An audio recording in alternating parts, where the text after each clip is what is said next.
Ecclesiastes, chapter 1. These are the words of the teacher, King David's son, who ruled in Jerusalem. Everything is meaningless. Everything is meaningless, says the teacher, completely meaningless. What do people get for all their hard work under the sun? Generations come and generations go, but the earth never changes. The sun rises and the sun sets, then hurries around to rise again. The wind blows south and then turns north. Around and around it goes, blowing in circles. Rivers run into the sea, but the sea is never full. Then the water returns again to the rivers and flows out again to the sea. Everything is wearisome beyond description. No matter how much we see, we are never satisfied. No matter how much we hear, we are not content. History merely repeats itself. It has all been done before. Nothing under the sun is truly new. Sometimes people say, "Here is something new," but actually it is old. Nothing is ever truly new. We don't remember what happened in the past, and in future generations no one will remember what we are doing now. The teacher speaks the futility of wisdom. I, the teacher, was king of Israel, and I lived in Jerusalem. I devoted myself to search for understanding and to explore by wisdom everything being done under heaven. I soon discovered that God has dealt a tragic existence to the human race. I observed everything going on under the sun, and really it is all meaningless, like chasing the wind.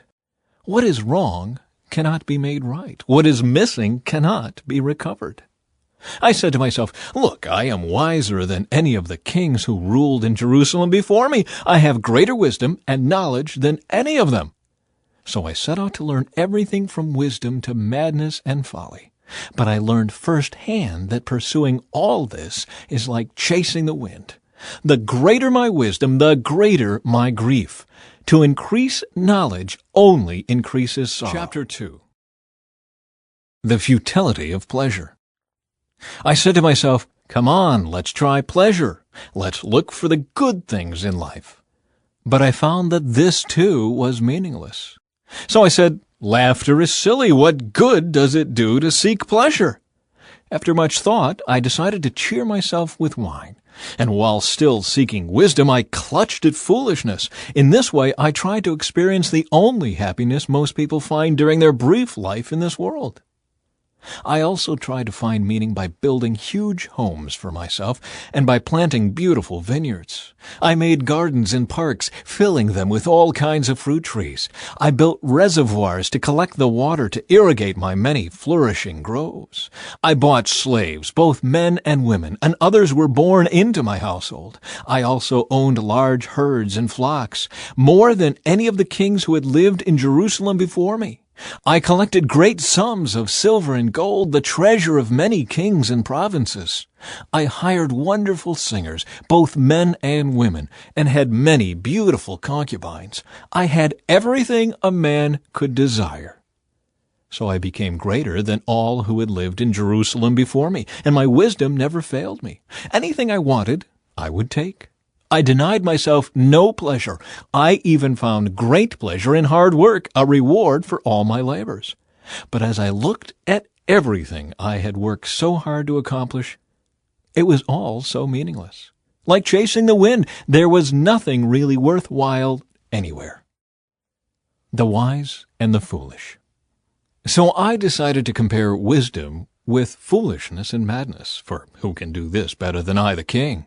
I thought, wisdom is better than foolishness, just as light is better than darkness. For the wise can see where they are going, but fools walk in the dark. Yet I saw that the wise and the foolish share the same fate. Both will die. So I said to myself, "Since I will end up the same as the fool, what's the value of all my wisdom? This is all so meaningless." For the wise and the foolish both die. The wise will not be remembered any longer than the fool. In the days to come, both will be forgotten. So I came to hate life because everything done here under the sun is so troubling. Everything is meaningless, like chasing the wind. The futility of work. I came to hate all my hard work here on earth, for I must leave to others everything I have earned. And who can tell whether my successors will be wise or foolish? Yet they will control everything I have gained by my skill and hard work under the sun. How meaningless! So I gave up in despair, questioning the value of all my hard work in this world. Some people work wisely with knowledge and skill, then must leave the fruit of their efforts to someone who hasn't worked for it. This, too, is meaningless, a great tragedy. So what do people get in this life for all their hard work and anxiety? Their days of labor are filled with pain and grief. Even at night their minds cannot rest. It is all meaningless.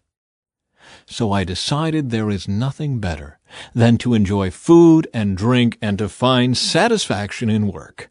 Then I realized that these pleasures are from the hand of God. For who can eat or enjoy anything apart from Him? God gives wisdom, knowledge, and joy to those who please Him. But if a sinner becomes wealthy, God takes the wealth away and gives it to those who please Him. This, too, is meaningless, like chasing the wind. Chapter 3. A time for everything. For everything there is a season, a time for every activity under heaven. A time to be born and a time to die. A time to plant and a time to harvest. A time to kill and a time to heal. A time to tear down and a time to build up. A time to cry and a time to laugh.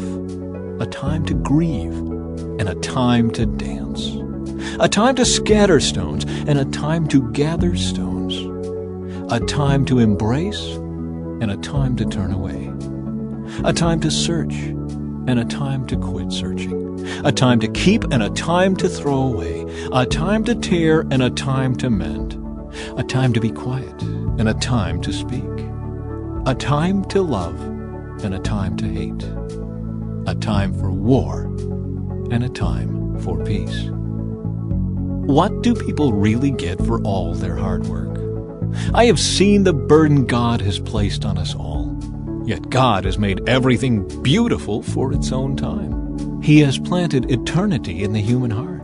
But even so, people cannot see the whole scope of God's work from beginning to end. So I concluded there is nothing better than to be happy and enjoy ourselves as long as we can. And people should eat and drink and enjoy the fruits of their labor, for these are gifts from God.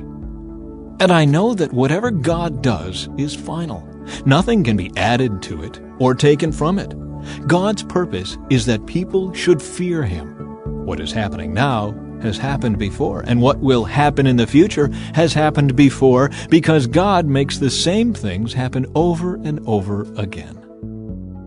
The injustices of life.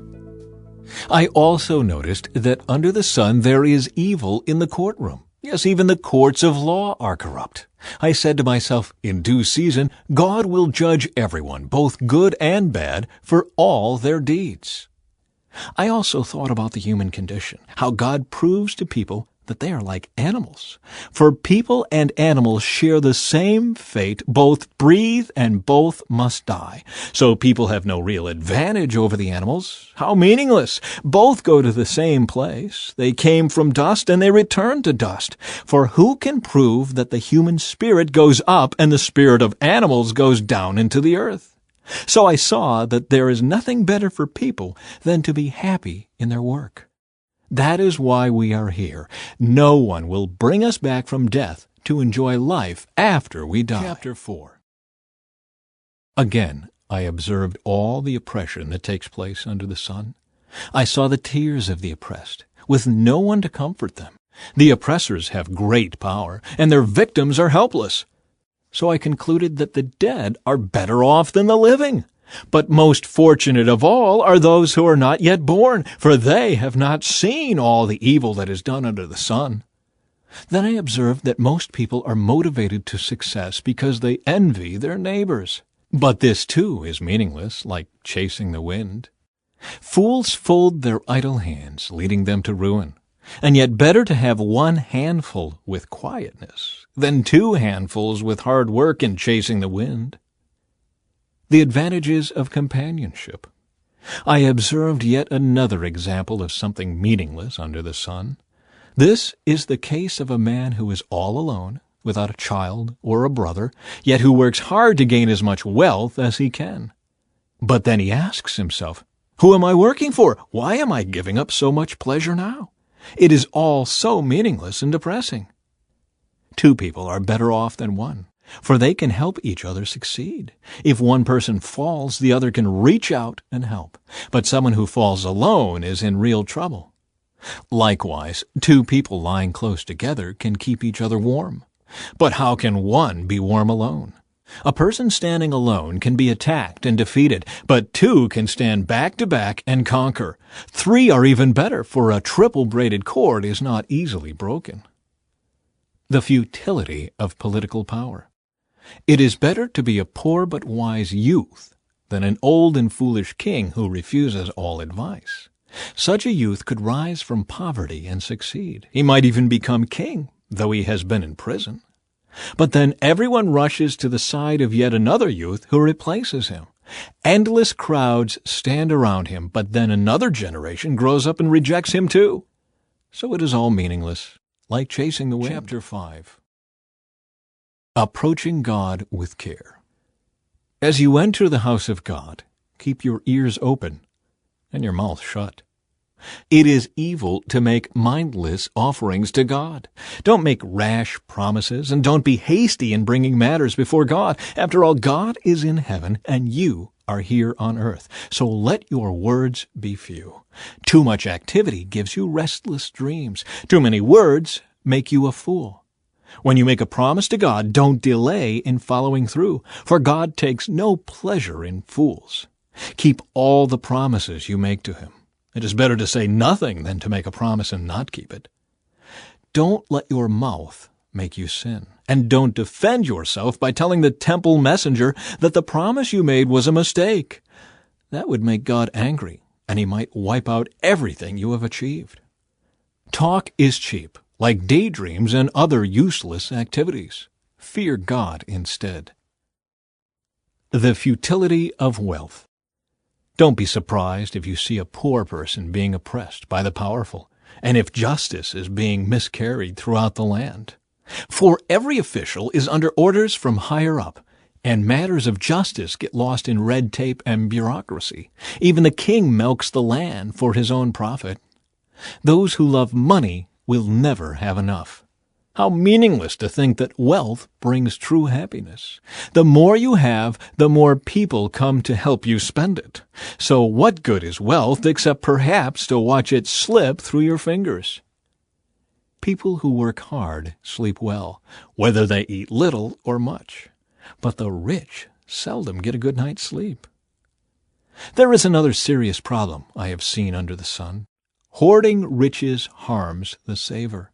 Money is put into risky investments that turn sour, and everything is lost. In the end, there is nothing left to pass on to one's children. We all come to the end of our lives as naked and empty-handed as on the day we were born. We can't take our riches with us. And this, too, is a very serious problem. People leave this world no better off than when they came. All their hard work is for nothing, like working for the wind. Throughout their lives, they live under a cloud, frustrated, discouraged, and angry. Even so, I have noticed one thing, at least, that is good. It is good for people to eat, drink, and enjoy their work under the sun during the short life God has given them, and to accept their lot in life. And it is a good thing to receive wealth from God and the good health to enjoy it. To enjoy your work and accept your lot in life, this is indeed a gift from God. God keeps such people so busy enjoying life that they take no time to brood over the past. Chapter 6. There is another serious tragedy I have seen under the sun, and it weighs heavily on humanity.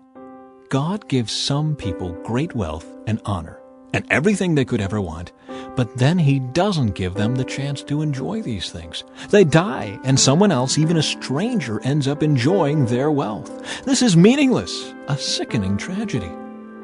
A man might have 100 children and live to be very old, but if he finds no satisfaction in life and doesn't even get a decent burial, it would have been better for him to be born dead. His birth would have been meaningless, and he would have ended in darkness. He wouldn't even have had a name. and he would never have seen the sun or known of its existence. Yet he would have had more peace than in growing up to be an unhappy man. He might live 1,000 years twice over, but still not find contentment. And since he must die like everyone else, well, what's the use? All people spend their lives scratching for food, but they never seem to have enough. So are wise people really better off than fools? Do poor people gain anything by being wise and knowing how to act in front of others?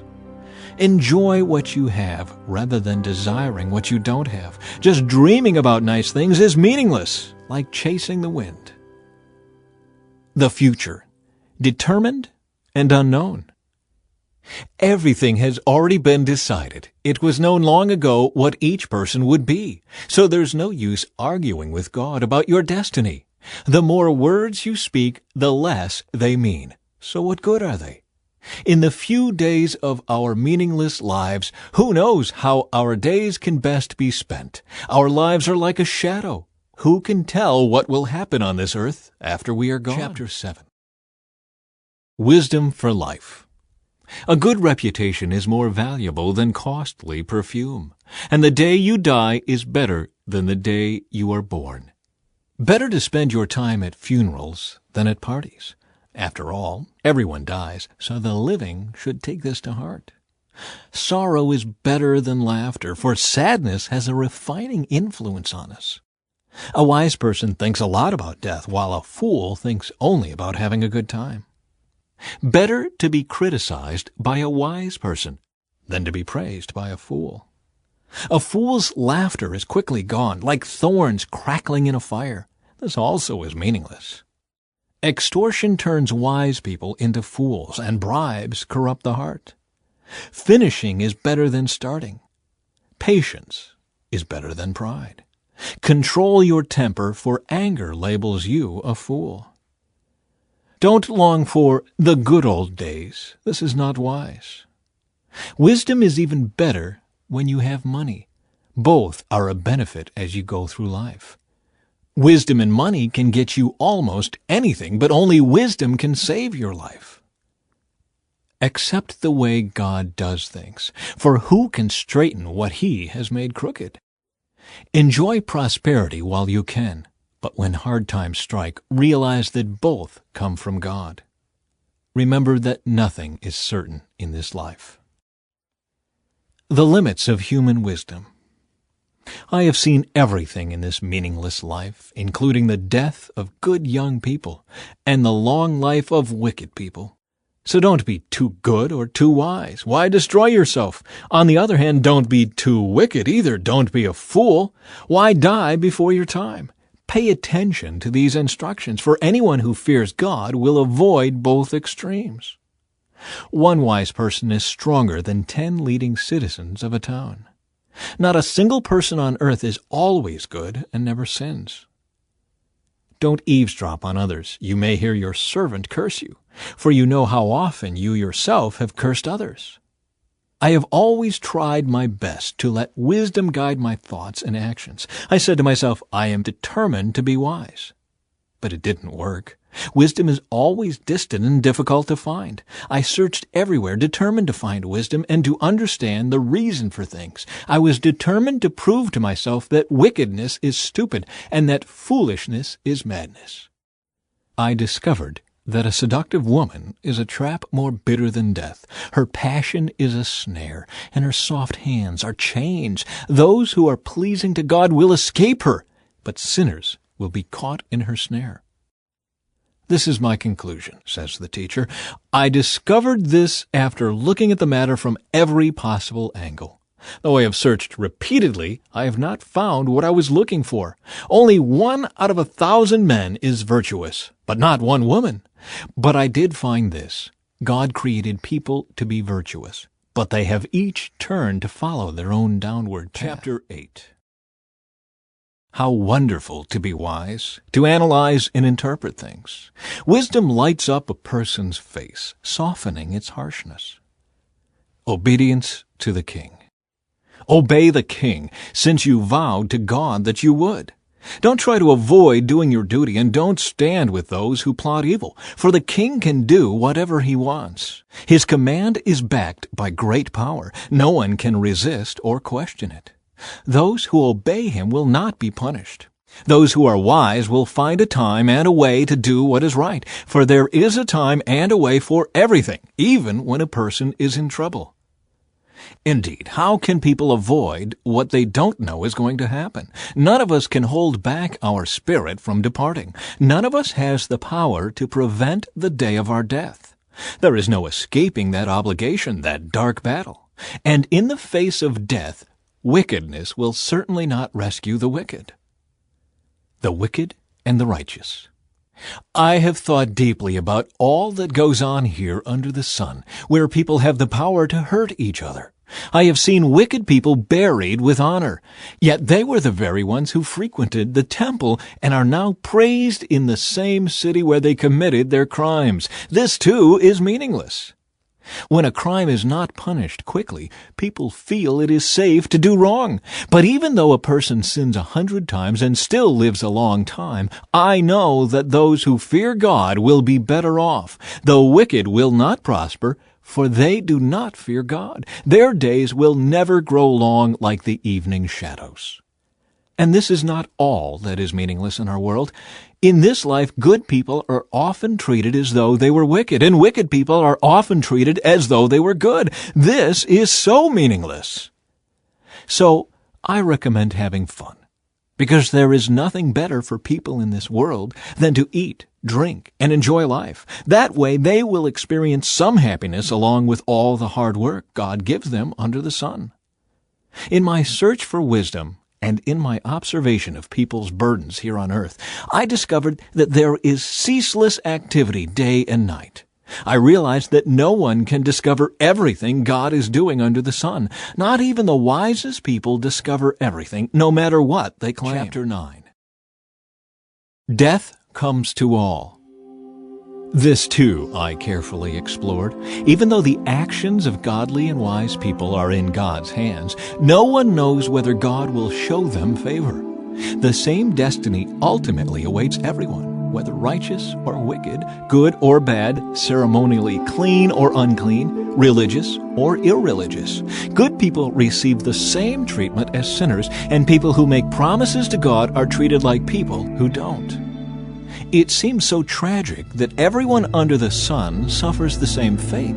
That is why people are not more careful to be good. Instead, they choose their own mad course, for they have no hope.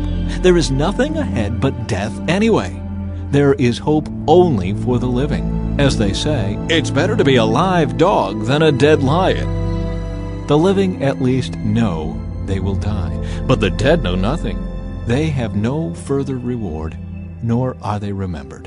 Whatever they did in their lifetime, loving, hating, envying, is all long gone. They no longer play a part in anything here on earth. So go ahead, eat your food with joy and drink your wine with a happy heart, for God approves of this. Wear fine clothes with a splash of cologne. Live happily with the woman you love through all the meaningless days of life that God has given you under the sun. The wife God gives you is your reward for all your earthly toil. Whatever you do, do well. For when you go to the grave, there will be no work or planning or knowledge or wisdom. I have observed something else under the sun. The fastest runner doesn't always win the race, and the strongest warrior doesn't always win the battle. The wise sometimes go hungry, and the skillful are not necessarily wealthy. And those who are educated don't always lead successful lives. It is all decided by chance, by being in the right place at the right time. People can never predict when hard times might come. Like fish in a net or birds in a trap, people are caught by sudden tragedy. Thoughts on wisdom and folly. Here is another bit of wisdom that has impressed me as I have watched the way our world works. There was a small town with only a few people, and a great king came with his army and besieged it. A poor, wise man knew how to save the town, and so it was rescued. But afterward, no one thought to thank him. So even though wisdom is better than strength, those who are wise will be despised if they are poor. what they say will not be appreciated for long. Better to hear the quiet words of a wise person than the shouts of a foolish king. Better to have wisdom than weapons of war, but one sinner can destroy much that is good. Chapter 10. As dead flies cause even a bottle of perfume to stink, so a little foolishness spoils great wisdom and honor.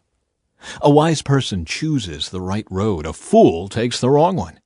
You can identify fools just by the way they walk down the street. If your boss is angry at you, don't quit. A quiet spirit can overcome even great mistakes. The ironies of life. There is another evil I have seen under the sun. Kings and rulers make a grave mistake when they give great authority to foolish people and low positions to people of proven worth. I have even seen servants riding horseback like princes and princes walking like servants. When you dig a well, you might fall in.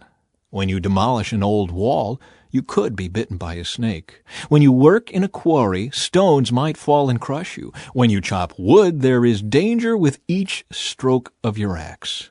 Using a dull axe requires great strength, so sharpen the blade. That's the value of wisdom. It helps you succeed.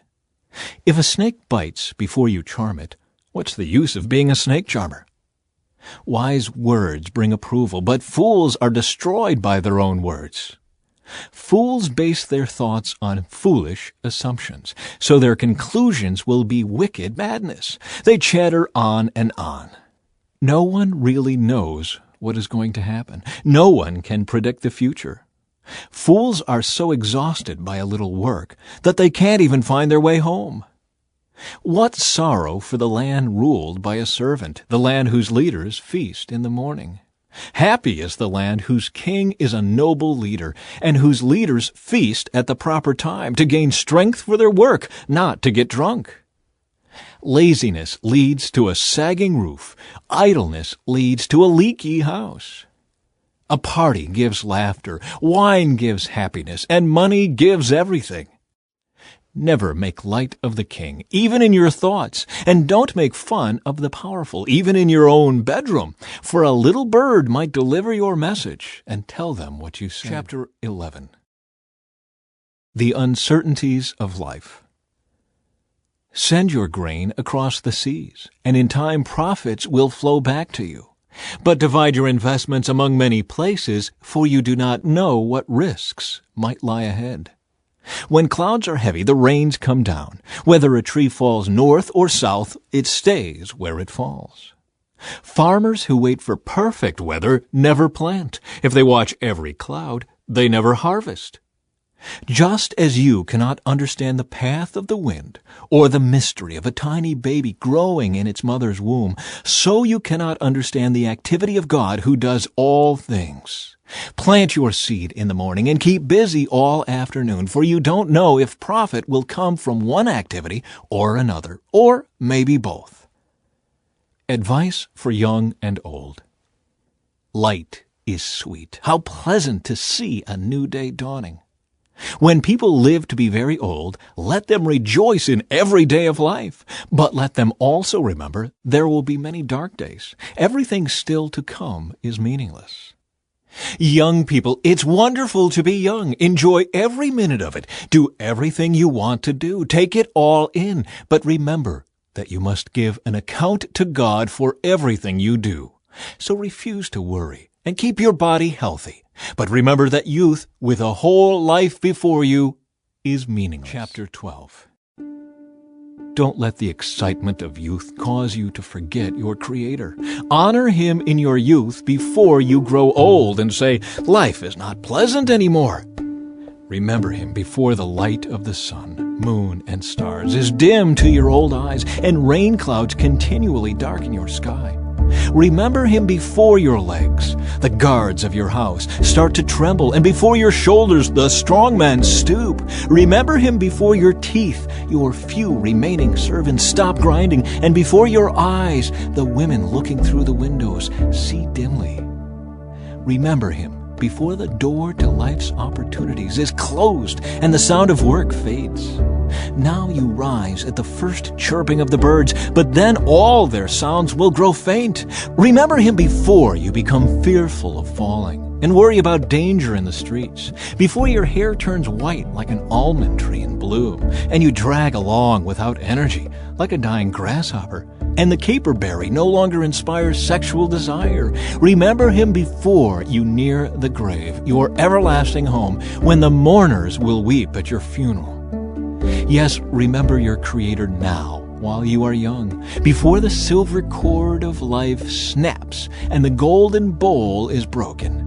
Don't wait until the water jar is smashed at the spring and the pulley is broken at the well, for then the dust will return to the earth and the spirit will return to God who gave it. Concluding thoughts about the teacher.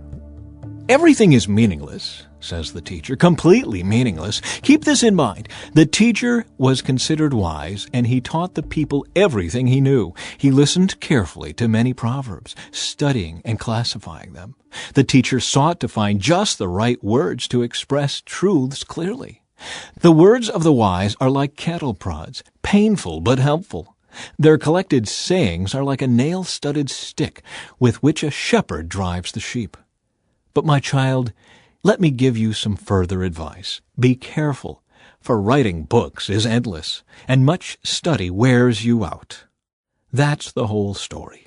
Here now is my final conclusion. Fear God and obey His commands, for this is everyone's duty. God will judge us for everything we do, including every secret thing, whether good or bad.